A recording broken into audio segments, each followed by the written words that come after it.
So మనకి పుష్ప 2 తర్వాత బన్నీ చేయబోయే సినిమా త్రివిక్రమ్తోనే ఉంటుంది అని అయితే వార్తలు వస్తున్నాయి. బట్ దాంతో పాటు ప్యారలల్ గా అట్లీ గారి డైరెక్షన్ లో కూడా సినిమా చేస్తారనే టాక్ కూడా ఉంది. సో ఏదేమైనా సరే పుష్ప సిరీస్ వల్ల నష్టపోయిన టైం ను కవర్ చేయలేనిదే బన్నీ నిర్ణయం అని అనిపిస్తుంది. త్రివిక్రమ్ సినిమా చాలా భారీ సినిమా. సో కనీసం షూటింగ్ పూర్తవడానికి ఒక 2 ఏళ్ళైనా టైం పడుతుంది.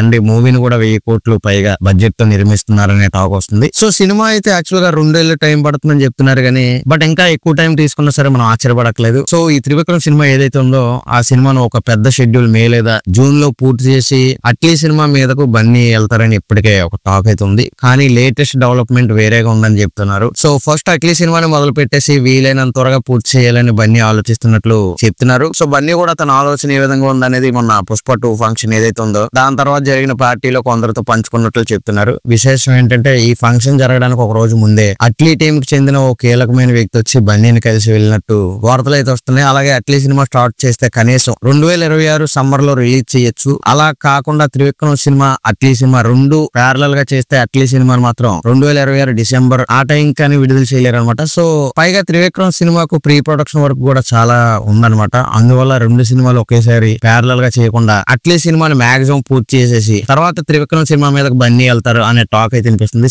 సో ఇప్పుడు దీన్ని బట్టి మనం అర్థం చేసుకోవాల్సిన విషయం ఏంటంటే బన్నీ అట్లీ కోసం త్రివిక్రమ్ ఏమైనా వెయిటింగ్ లో పెడతారా అనే డౌట్ కూడా మనకు వస్తుంది. డౌట్ కాదు, మేబీ అదే కన్ఫర్మ్ అయ్యే ఛాన్స్ ఉంది. సో ఇంకొంతమంది ఏంటంటే బన్నీ ఇంకా అట్లీ సినిమా అసలు లేదు, ఏదో ఇదంతా స్పెక్యులేషన్ అన్నట్టు అంటున్నారు. కానీ కాకపోతే మనకి మొన్న అట్లీ టీం నుంచి ఎవరైతే వచ్చారో బన్నీని కలడానికి దాన్ని బట్టి ఇది సినిమా అయితే కన్ఫర్మ్ అయిపోయినట్టు అనేది అయితే మనకు అర్థం అవుతుంది. యాక్చువల్ గా ఈ సినిమాకి సంబంధించిన డిస్కషన్స్ అయితే చాలా రోజుల నుంచే జరుగుతున్నాయి. బట్ రీసెంట్ గా అయితే ఫైనలైజ్ అయిపోయి సో యాక్చువల్ గా అట్లీతో బన్నీ చేయాల్సిన సినిమా ఏదైతే ఉందో అది సన్ పిక్చర్స్ సంస్థ నిర్మిస్తున్నట్టు మనకు తెలుస్తుంది. సో పుష్ప 2 షూటింగ్ జరుగుతున్న టైంలోనే అట్లీతో అల్లు అర్జున్ సినిమా గురించి ఇండస్ట్రీలో అయితే ఒక టాక్ అయితే బలంగా వచ్చింది. సో అట్లీ కూడా అల్లు అర్జున్ తో సినిమా చేయడం కోసం కొన్ని ప్రణాళికలు ఉన్నాయని చెప్పారు. బట్ ఇంకోవైపు త్రివిక్రమ్ తో సినిమాకు కూడా అల్లు అర్జున్ గ్రీన్ సిగ్నల్ ఇచ్చేశారు. సో ఈ 2 సినిమాల పైన ఇంకా ఎలాంటి ప్రకటన అయితే రాలేదు. బట్ ఈ నెలలోనే ఈ 2 సినిమాల మీద అయితే ఒక క్లారిటీ అయితే వచ్చే ఛాన్స్ ఉంది. బట్ ఏదైనా సరే త్రివిక్రమ్ తో బన్నీ చేయబోయే మూవీ ముందు షూటింగ్ వెళ్ళబోతుందా లేకపోతే అట్లీతో బన్నీ ముందు షూటింగ్ వెళ్తారనేది అయితే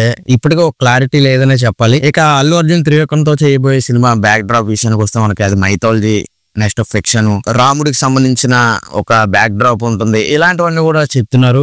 నెక్స్ట్ అది భారీ బడ్జెట్ సినిమా అని కూడా చెప్తున్నారు. త్రివిక్రమ్ సినిమాల్లోనే ఇప్పటి వరకు ఇలాంటి స్టోరీతో రాలేదు అని చెప్తున్నారు. బట్ నాకేమనిపిస్తుంది అంటే యాక్చువల్ గా త్రివిక్రమ్ అంటే ఇంతకు ముందు వరకు మనకి చేసిన సినిమాలు చూసుకుంటే ఒక ఫ్యామిలీ సెంటిమెంట్ గానీ, ఒక అత్త సెంటిమెంట్, ఒక మదర్ సెంటిమెంట్, ఒక ఫాదర్ సెంటిమెంట్, ఈ కైండ్ ఆఫ్ సినిమాల్లో ఎక్కువ చేశారు. సో ఇది ఒకసారి ఎందుకో మైథాలజీ అంటున్నారు కాబట్టి ఏమైనా ఆ సెంటిమెంట్ అనే ఒక కాంపౌండ్ దాటి ఏమైనా కొత్తగా చెప్పబోతున్నారా అనేది కూడా ఒక పాయింట్ ఉంది. సో మనకు కూడా ఎందుకంటే ఈ మదర్ సెంటిమెంట్ గానీ, ఫాదర్ సెంటిమెంట్ గానీ, అత్త సెంటిమెంట్ గానీ ఇవే త్రివిక్రమ్ నుంచి రిపీటెడ్ గా చూస్తుండడం ఒక కోర్ ఫీలింగ్ కూడా జనాలకు వచ్చిందని చెప్పొచ్చు. ఫ్యామిలీ సెంటిమెంట్ కి సంబంధించిన సినిమాల్ని జనాలు కూడా చూడడానికి ఇష్టపడట్లేదు త్రివిక్రమ్ గారి దగ్గర నుంచి అని మనం అర్థం చేసుకోవాలి. సో మొత్తానికి త్రివిక్రమ్ గారు అల్లు అర్జున్ తో చేయబోయే సినిమా ఒక ట్రెండ్ ని సెట్ చేయాలని కోరుకుందాం. సో వీడియో నచ్చితే లైక్ చేసి మన ఛానల్ సబ్స్క్రైబ్ చేయండి. Thank you.